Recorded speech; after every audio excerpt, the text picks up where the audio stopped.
Right, that is a comedy skit from Brother Shaggy, and of course back to back with Ajaba Hustlers and Davido there. Alright, I have a guest in the studio. He is Mohammed Tahir Abdul Salam. He is the brand promoter, CEO Knowledge Green, the producer of Dr. Sachs Sugarcane Juice. And together we'll be looking at the importance of agriculture in our society. Welcome to the studio, Terry. Thank you very much for having me. All right. Now, let me start from here. What role does agriculture play in our society? Agriculture plays an enormous role in agriculture, in our society. First, before we can be healthy, we need good food. If we're thinking of going to a hospital, even the medical doctor that will treat us needs to be fed. Now, agriculture has played a vital role from our clothing to some major things that we consume, even in pharmaceuticals, in name them, almost all ramifications of life. Agriculture has proven to be very, very relevant. In thriving economies, agriculture is the mainstay. Okay. Now, how will you rate the involvement of the society itself in agriculture? Well, localizing the issue. In Nigeria, we do not practice agriculture as much as we claim. And Nigeria is so much blessed in that we have a lot of resources in agriculture that we are yet to tap into. Let's take, for instance, there are some countries that have only few commodities that can be produced agriculturally. But in Nigeria, if I start naming all the agricultural commodities we have, we will not exhaust the list. Now, when the youth are coming out to say they're doing agriculture, they're just doing farming. And agriculture is a cut across all sectors. It's a cut across all generations. It's a cut across in the economy.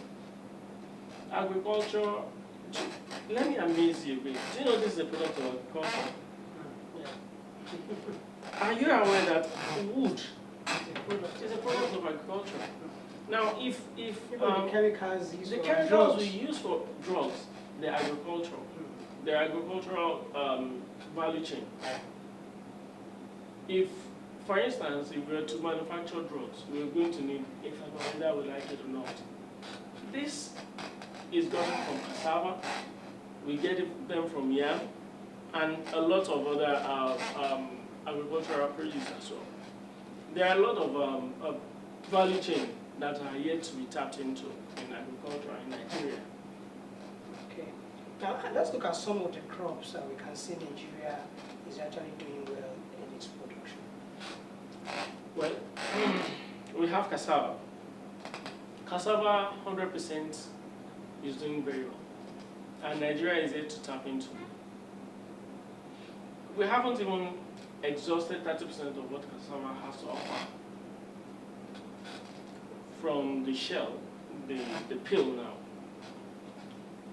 to, we only know gari and starch, fufu. There are still a lot more of, do you know that cassava peels can go into feeding our livestock? A lot of things that we can use cassava for that we're not even looking at. We have our maize.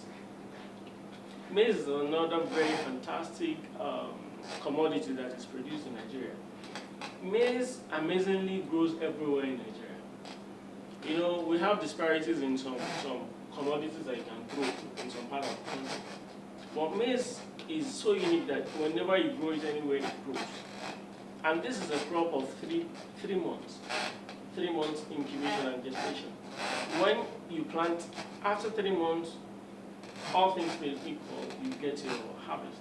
We have a lot of them. There are sesame seed, there are soya beans, and all these commodities, they have value chains, whereby it creates job opportunities for our teeming youth.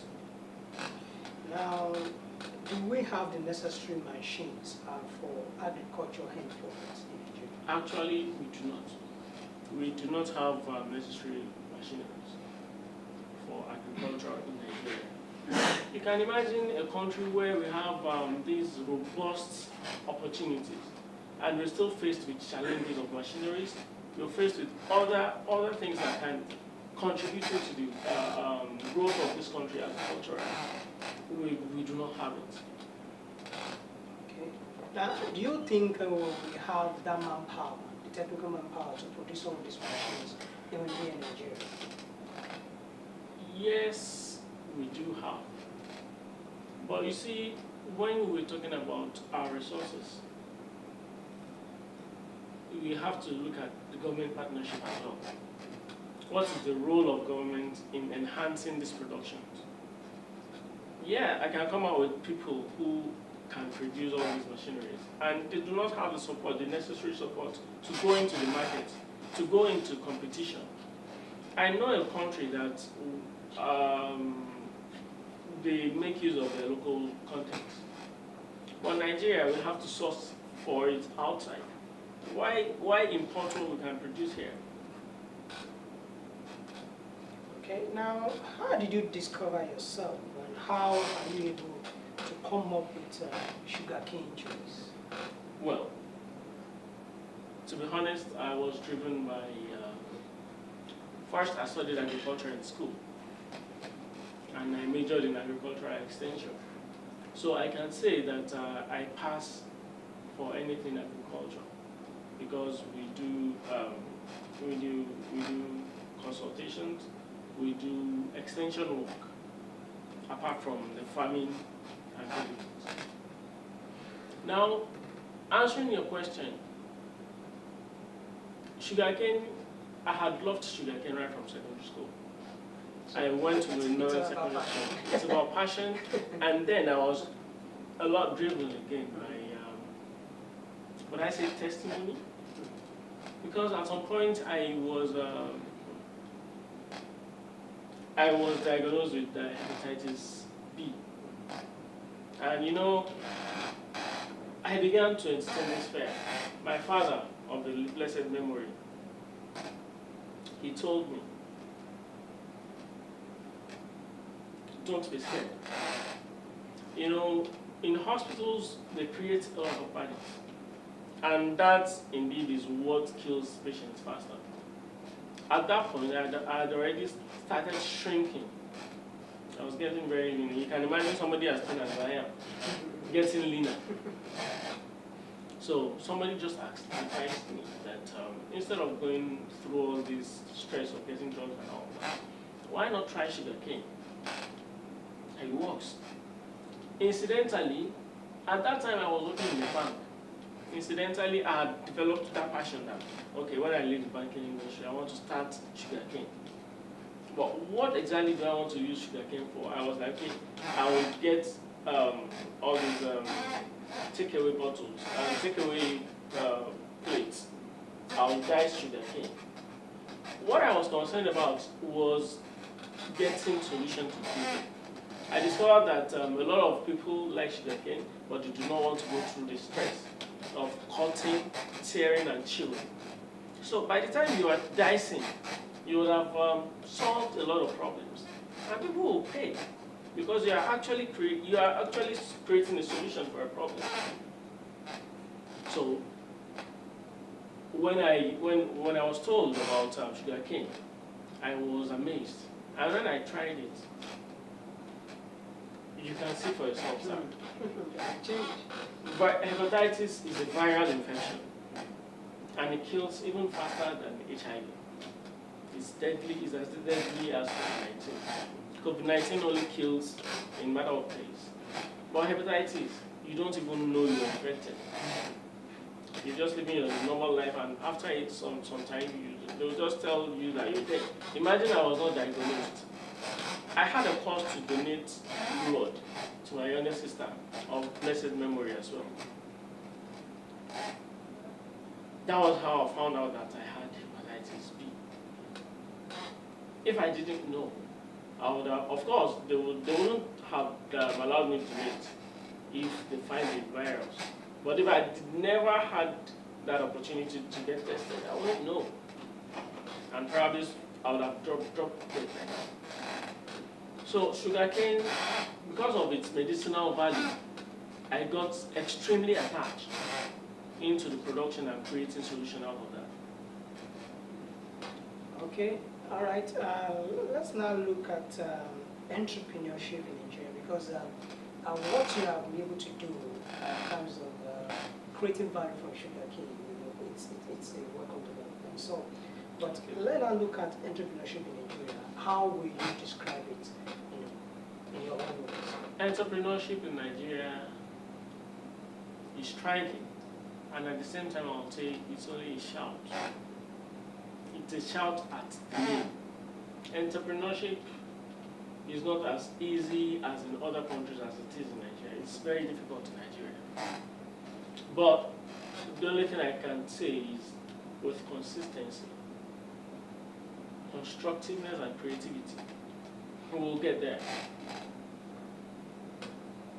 Okay, so as an entrepreneur, of course, young, old entrepreneur, so what would be your advice to all aspiring entrepreneurs and also the youth out there, even as we hope for a better Nigeria? Well, when it comes to the youth, I'll say we have two types of youth, particularly coming out of the trended issue of NSAS. We have the good youth and the bad youth. Now, my target is to the youth in general. There are a lot of things we can do constructively with our hands, with our time. Nigeria is so blessed that the moment we pick one thing and do, we're able to transform it into something else, something beautiful, something amazing, where other Nigerians will see and admire. They begin to pay for your services. So we do not need to go into vices. We do not need to go into destruction of properties. You can imagine somebody going to ShopRite that is not even owned by the government, that everybody is angry with. It is you and I that are working in ShopRite. We work in the bank that people go. Why then do we need to cause more havoc? If we really sit down and think, in Lagos already, the backlash is already there. People are unable to get normal transportation because they burnt the BRT buses. The chief and the senators will not come and board the BRT buses. It is caused by ourselves that will go there. So I would advise our teeming youths to embrace entrepreneurship with total commitment and creativity. All right, thank you very much. And this is a word from Tahiru that you need to embrace entrepreneurship with total commitment and creativity. All right, thank you very much, Thank you very much for coming on the program. You're welcome. Of course, I've been having Mohammed Tahir Abdul Salam, and he is the brand promoter, CEO Knowledge Green, and the producer of Dr. Sachs Sugarcane Trees. And of course, I'll be able to look at the importance of agriculture in a societal development. And of course, that juice is, as he has able to pinpoint, is something that is much more medicinal when it comes to sugarcane. It has a lot of things to actually do with every one of us. All right, let's go for another musical break, and when we come back, it will be time for us to have our viewers